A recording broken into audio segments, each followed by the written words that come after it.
দ্বন্দ্বের শত বারে তিলে আসে তিলে যায় ও সে ঘরে রে বাহিরে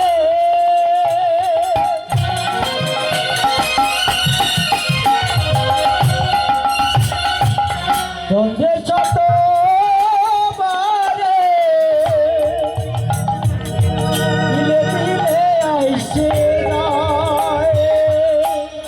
দেখো মনোচাটন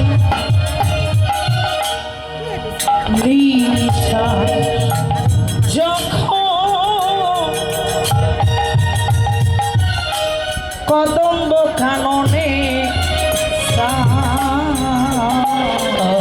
নিঃশ্বাস সঘন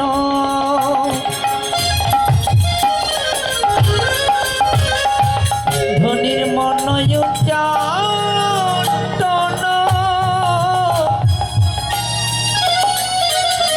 কদম্ব কাননে যায়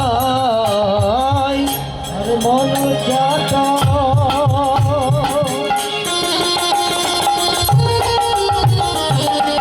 ওরে নিঃশ্বাস সাগর ধলি দিলে দিলে আসে যায় সখীরে সেজে একবার ঘরে একবার বাহিরে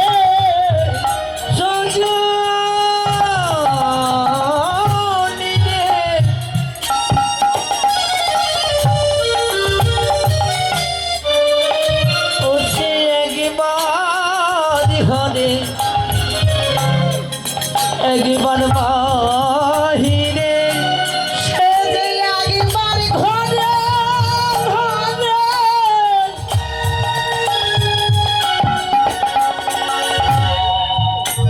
ও যে একবার বাহিরে একবার ঘরে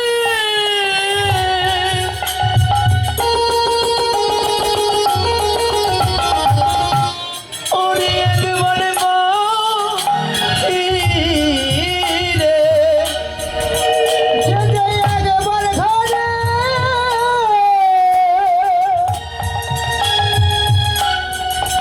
ওরে একবার বাহিরে দীর্ঘ শ্বাস বাড়ি মাঝে ফেলে দেখো রাধারানী একবার ঘরে একবার বাহিরে নয়ন বাড়ি ফেলে ও রাধে একবার ঘরে ওরে একবার বাহিরে ও যে দীর্ঘ শ্বাস দুটি নয়ন জলে ফেলে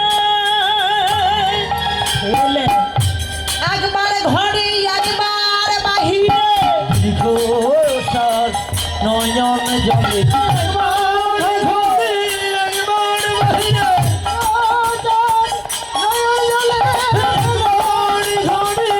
একবার বাহিরে দীর্ঘ শ্বাস নয়ন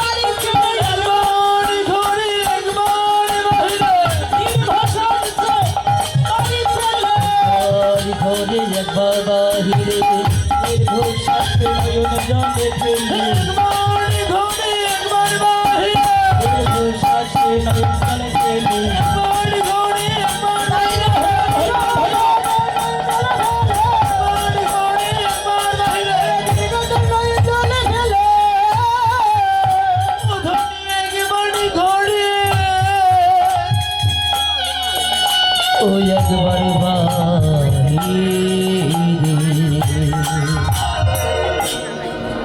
ঘরেরই বাহিরে দণ্ডে শতবার তিলে তিলে আসে তাহলে ঘরের বাহিরে দণ্ডে মানে বারবার যাওয়া আসা। রাধারানী বারবার ঘরে যায়, বারবার বাহিরে আসে, একবার ঘরে একবার বাহিরে, দণ্ডে শতবার, তিলে তিলে আসে যায়। তাহলে নিঃশ্বাসও যখন কদম্ব কান হয়েছে, ক দম ব, তাহলে কদম গাছে ক দম ব কানন, কানন মানে বন, তাহলে কদম একটা বৃক্ষ। রাধারানী দীর্ঘ শ্বাসে কদম্বের কান অনেছে, তাহলে কদম গাছের দিকে চেয়ে আছে, কারণ আমার গোবিন্দ সেখানে নিত্য নিত্য বাঁশরি বাজে, তাই না? তাহলে মহাজন প্রশ্ন করলেন, ঘরেরই বাহিরে দণ্ডে শত শতবার, তিলে তিলে আসে যা। ঘর বলতেই পার্থিব জগতের ঘর নয়, এ ঘরের কথা বলেছে না গো, এই জড় জগতের এটা ঘর, ঘর নয়। তাহলে কোন ঘর? শাস্ত্র প্রমাণ করলেন তত্ত্বদিনের মহাজ্ঞানীরা যে দেহটা একটা ঘর স্বরূপ, দেহ হলো একটা ঘর। তাহলে এই ঘরের মালিক, ঘরের তো একজন মালিক আছে, আছে না গো? ঘরের তো মালিক আছে, তাহলে মালিক কে? নিঃশ্বাস প্রাণ প্রাণ গোবিন্দ। তাহলে ঘরের মালিক আমার প্রাণ গোবিন্দ। আচ্ছা ভেবে দেখো,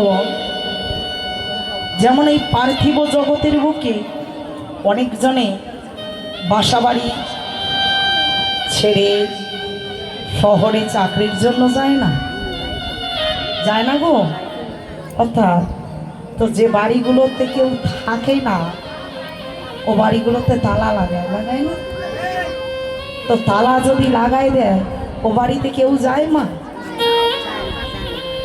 কেউ যায় না, কেউ যাতায়াত করে না। তাহলে বাড়ির মালিক নাই, বাড়ির যদি মালিক না থাকে, ও বাড়িতে কেউ যায়, কোনো আত্মীয় স্বজনও আসে না, প্রতিবেশী তো নয়, কেউ আসে না। তত্ত্ব দিলেন,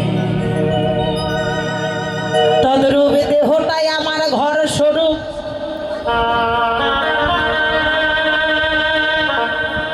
ঘরের মালিক আমার প্রাণ গোবিন্দ, প্রাণ গোবিন্দ। তাহলে আমার এই ঘরের যদি মালিক না থাকে,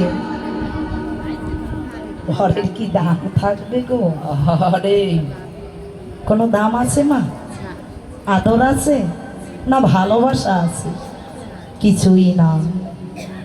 তাহলে ঘরেরই বাহিরে দণ্ডে শত শতবার, তিলে তিলে আসে যায়।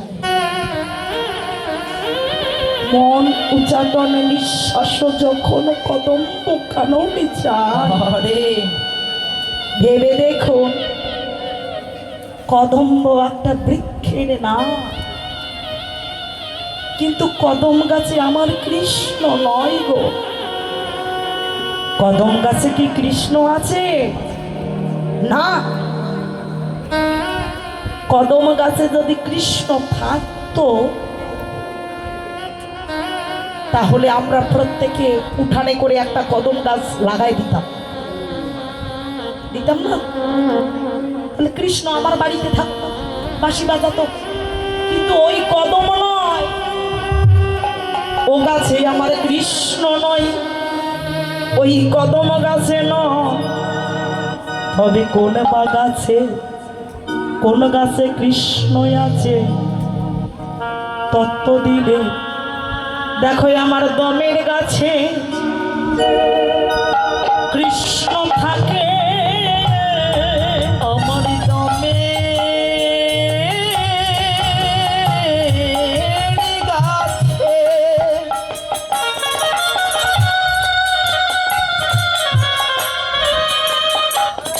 ওরে কৃষ্ণ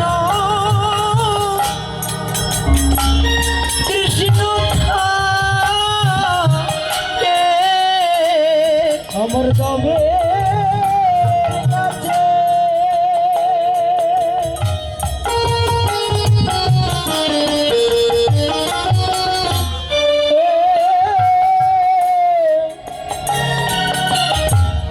আমার দমের কাছে কৃষ্ণ থাকে, সে যে দমে দমে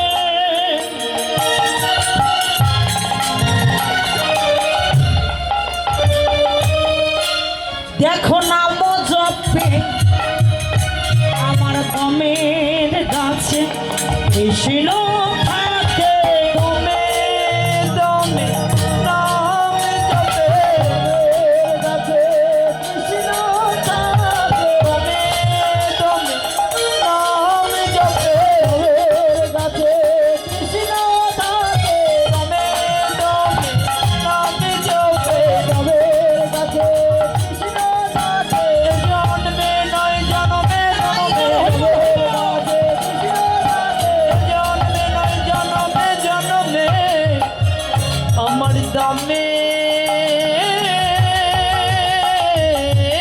গাছে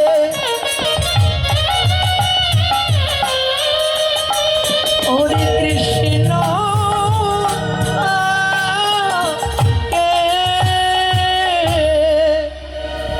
দমের কাছে কৃষ্ণ, কদম গাছে নয় গো, দমের গাছে কৃষ্ণ।